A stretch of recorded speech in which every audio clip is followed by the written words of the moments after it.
Welcome students. अब हम देखेंगे एक और ऑपरेटिंग सिस्टम का वेरिएशन जो है रियल टाइम सिस्टम। अब रियल टाइम का मतलब ये होता है कि बिल्कुल ऑन द फ्लाई क्या हो रहा है। ठीक है ना। अब जैसे मान लीजिए कि एकदम से मैं पढ़ा रहा हूँ, पढ़ाते पढ़ाते एकदम मेरी क्लास लाइव चल रही है, चलते चलते एकदम से कोई मक्खी या कोई मच्छर मेरे सामने से निकला, तो मैं हल्का सा ब्लिंक कर गया। अब उसमें मैं कुछ भी नहीं कर सकता, और वो क्लास लाइव चल रही है और सबने देखा, सब लोग ने नोटिस भी किया। तो इसको कहते हैं रियल टाइम इवेंट। मतलब ऐसा इवेंट जिसको आपने कोई प्लानिंग से नहीं कर रखा हो, कोई सिस्टम इसके लिए इन्वॉल्वमेंट नहीं हो, और आउटर वर्ल्ड जो है वो उसके लिए इन्वॉल्व हो।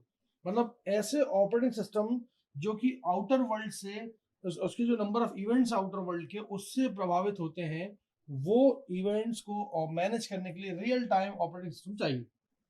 फॉर एग्जाम्पल वेदर फॉरकास्टिंग वाले जो लोग हैं, उन्हें पता होता है कि अभी बारिश होने वाली है या नहीं होने वाली, या क्या मौसम है क्या नहीं है। अब वो रियल टाइम डेटा पे काम करते हैं, उनके पास इंस्ट्रूमेंट्स लगे रहते हैं, और वो इंस्ट्रूमेंट्स क्या करते हैं, जो रडार्स होंगे या सेंसर्स होंगे या सैटेलाइट्स होंगे, जो भी डेटा वो यूज कर रहे होंगे ना, वो सारे के सारे मशीन्स ऐसी होंगी जो कि उन्हें बताती होंगी कि डेटा मतलब कैसा आने वाला है, और उसके हिसाब से वो कंक्लूजन ड्रॉ करते होंगे। तो वहाँ पे रियल टाइम डेटा चाहिए था। ये नहीं कि कोई रटा रटाया पका पकाया डेटा कि साहब आज की तारीख है, अच्छा ये तारीख है, इसका पुराना 100 साल का डेटा उठाओ, वो कुछ भी लिख दो यार न्यूज में, उसमें क्या जा रहा है, कौन देख रहा है। नहीं, ऐसा नहीं है। बाकायदा कुछ कुछ ऐप्स तो ऐसी आ गई हैं जिसमें आप मोबाइल फोन पे खोलेंगे ना, तो ये भी बता देती है कि अभी बारिश कहाँ हो रही है और कितनी देर में आपके पास तक पहुंच जाएगी, बारिश किस तरफ से आ रही है और कितनी तीव्रता के साथ आ रही है, उसकी इंटेंसिटी क्या है, बता देगी।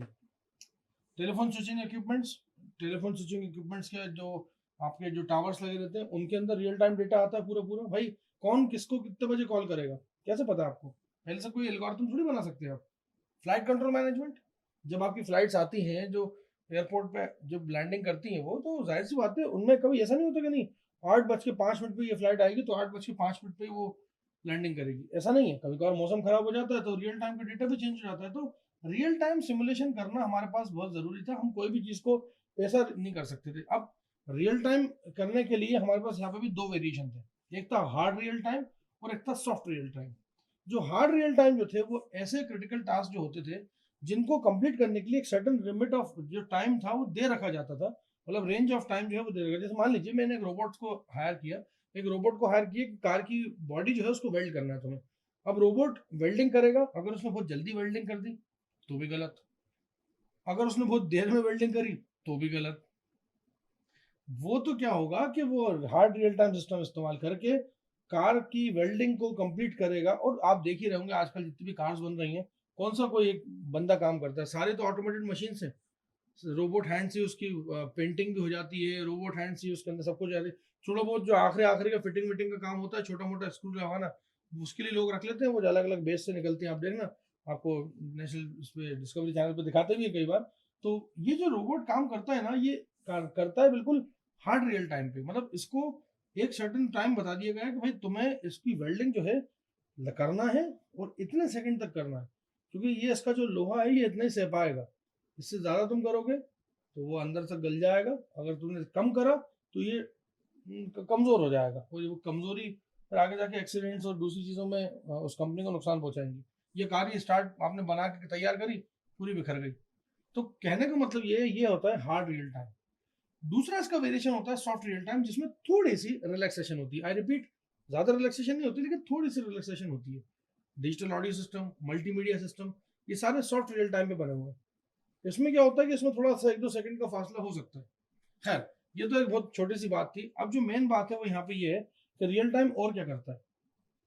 अगर बाहरी तौर पे देखा जाए तो प्रोग्रामर डिफाइंड या कोई कंट्रोल प्रोसेसिंग जो है वो इनकाउंटर हो गई रियल टाइम में। अब उसके लिए आपका रियल टाइम ऑपरेटिंग सिस्टम करेगा क्या? उसके पास एक सेपरेट प्रोसेस होती है जो कि चार्ज की जाती है उस टाइम पे, और वो किसी एक्सटर्नल इवेंट के होने से करी जाती है। मान लीजिए, मालिक न करे कभी ऐसा हो कि किसी, और होता भी है जापान में तो काफी कुछ होता है कि वो मौसम विभाग वाले बैठे हुए हैं और बढ़िया मौसम का हाल बता रहे हैं, और एकदम से भूकंप आ गया, एकदम से अर्थक्वेक आ गया। अब अब एकदम से अर्थक्वेक आ गया तो अर्थक्वेक को बता के तो आएगा नहीं कि देखो भाई मैं कल आऊंगा 2 बजे, ऐसा तो होगा नहीं। अर्थक्वेक तो एकदम आएगा और इमीडिएट आएगा और आके रहेगा। जितनी भी हेक्टर पे उसकी, जो भी रेक्टर होता है रेक्टर स्केल पे, जितने भी उसका तीव्रता होगी वो उसकी शायद से तो पता लग जाएगी। वो तो बाद में पता लगेगी ना, पहले तो वो आ जाएगा। तो आपके पास कोई भी सिस्टम नहीं है कि आप पहले से ही अपनी सिटी में डिनर और पीट दो, सब निकल जाओ सब यहाँ से बाहर, यहाँ भूकंप आने वाले 1 घंटे बाद। और खाना वाना लेके जाना, ऐसा तो कुछ नहीं होगा ना।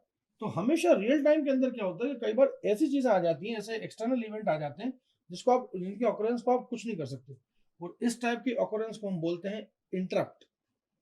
अब मल्टीटास्किंग ऑपरेशन आप परफॉर्म कर रहे हो तो जाहिर सी बात है शेड्यूलिंग तो करोगे भाई। हर चीज की शेड्यूलिंग आप जब तक नहीं करोगे तब तक आप एग्जीक्यूशन कैसे करा पाओगे, और सारे एग्जीक्यूशन जो होने वो इंडिपेंडेंटली होने। अब आपने क्या किया कि आपके पास process I P1 P2 P3 up to P10 तक। आप उसमें क्या करते हो कि उन दोनों, इन 10 के 10 प्रोसेस में कुछ अच्छी, मतलब कुछ ऐसी होती है जो कि कम टाइम लेती है या उनकी प्रायोरिटी कम होती है, कुछ की प्रायोरिटी बहुत अच्छी होती है, बहुत हाई प्रायोरिटी। तो आप क्या करते हो, उन सबको प्रायोरिटी के बेसिस पे एक नंबर असाइन कर देते हो, मतलब हाईएस्ट प्रायोरिटी से लेकर के लोएस्ट प्रायोरिटी उनके एग्जीक्यूशन तक। और जिस टाइप की शेड्यूलिंग होगी उसमें जब सबसे पहले जिसकी प्रायोरिटी होगी, जिसकी हाईएस्ट प्रायोरिटी होगी, मतलब जिसको सबसे ज्यादा जरूरत होगी सीपीयू की, सबसे पहले उसको प्रोसेसर मिलेगा, सीपीयू मिलेगा। इस तरह की शेड्यूलिंग को कहते हैं प्रायोरिटी बेस्ड प्रीएम्प्टिव शेड्यूलिंग, जो कि रियल टाइम सिस्टम के अंदर यूज होती है। अब मैंने जो आपसे बोला प्रायोरिटी बेस्ड प्रीएम्प्टिव शेड्यूलिंग, तो ये हम अगले यूनिट्स में जब जाएंगे तो सेकंड थर्ड यूनिट में आप पढ़ेंगे भी कि शेड्यूलिंग किस तरह की होती है, कितने तरह की होती है। लेकिन अभी फिलहाल रियल टाइम पढ़ रहे हैं, इसलिए हमें मजबूरन ये बताना पड़ रहा है कि प्रोसेसिंग करने के लिए आपने प्रोसेस नंबर P1 से लेके P10 तक अगर आपका प्रोसेस है तो सबको कोई ना कोई एक प्रायोरिटी का नंबर देना पड़ेगा, और जिसकी सबसे हाईएस्ट प्रायोरिटी होगी वो, मतलब मैं अगर घर पहुंचूं और मुझे भूख लग रही है, मैंने खाना मांगा, लेकिन मेरी छोटी बच्ची जो है वो तो रोना चालू कर देगी, वो तो, उसको हायर प्रायोरिटी है। मैं एक बार रुक सकता हूँ, या मेरे घर का कोई भी मेंबर रुक सकता है थोड़ी देर के लिए, 10 मिनट 15 मिनट 20 मिनट आधा घंटा 1 घंटा, वो नहीं, उसको टॉप प्रायोरिटी, उसको तो चाहिए चाहिए अटेंशन सबसे पहले। और ऐसा होता ही है, higher priority, higher priority, simple सी बात है। अगर मान लीजिए कि आप जा रहे हैं रास्ते से, और रास्ते में जाते जाते एकदम सा ट्रैफिक सिग्नल आपको बिना रेड हुए आपको रोक दिया जा रहा है, पुलिसमैन रोक रहे हैं आपको, सीएम की गाड़ियों का काफिला निकल रहा है या पीएम की गाड़ियों का काफिला निकल रहा है, आपको रुकना पड़ेगा। प्रायोरिटी, उनकी प्रायोरिटी ऊपर है, हम बनाया हमने ही है, लेकिन प्रायोरिटी उनकी ऊपर होगी, एग्जीक्यूशन उनको पहले होगा। उसके बाद जब वो चले जाएंगे काफी दूर तक, फिर आपको बोला जाएगा कि अब आप निकल जाओगे। तो इट डिपेंड्स कि उस चीज को भी इंटरप्ट ही कहा जाता है। जो भी एक्सटर्नल इवेंट होते हैं रियल टाइम, हमें क्या मालूम उनकी उनकी गाड़ी का काफिला कब निकलेगा कब नहीं निकलेगा।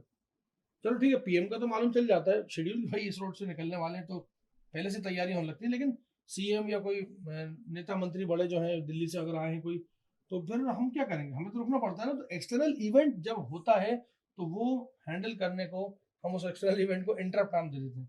इंटरप्ट कोई बुरी चीज नहीं है, लेकिन अपने अपनी प्रायोरिटीज के हिसाब से इंटरप्ट आता है, और इंटरप्ट कभी कभी क्या करता है कि प्रायोरिटीज को चेंज भी कर देता है।